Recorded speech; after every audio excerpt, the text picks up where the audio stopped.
ধাৰাসাৰ বৰষুণৰ ফলত দক্ষিণ কামৰূপতো হাহাকাৰ অৱস্থা। পানীৰে উপচি পৰিছে বিজয়নগৰ ৰাজপথ। পুখুৰী সদৃশ পৰিৱেশ সৃষ্টি হৈছে 17 নম্বৰ ৰাষ্ট্ৰীয় ঘাইপথ। ৰাজপথত দ গাঁতৰ সৃষ্টি হোৱাত সংঘটিত হৈছে কেইবাটাও দুৰ্ঘটনা। অন কেমেৰা পথৰ ওপৰতে বাগৰি পৰিছে সৰু বৰ বাহন। কম বেছি পৰিমাণে আঘাতপ্ৰাপ্ত হৈছে কেইবাগৰাকীও লোক। এই মুহূৰ্তত আমি দৃশ্যাৱলী দেখুৱাব বিচাৰিছোঁ। এয়া আপোনালোকে দেখিছে পুখুৰী সদৃশ পৰিৱেশ সৃষ্টি হৈছে 17 নম্বৰ ৰাষ্ট্ৰীয় ঘাইপথত।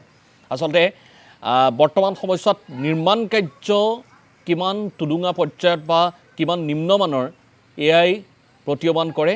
এয়া আপোনালোকে দেখিছে আৰু যাৰ ফলশ্ৰুতিত এতিয়া পানী যেতিয়া হৈছে পথ আৰু পানী সকলো একাকাৰ হৈ পৰিছে, গাঁতসমূহ একাকাৰ হৈছে আৰু তাৰ ফলশ্ৰুতিত এনে এক পৰিৱেশৰ উদয় ঘটিছে।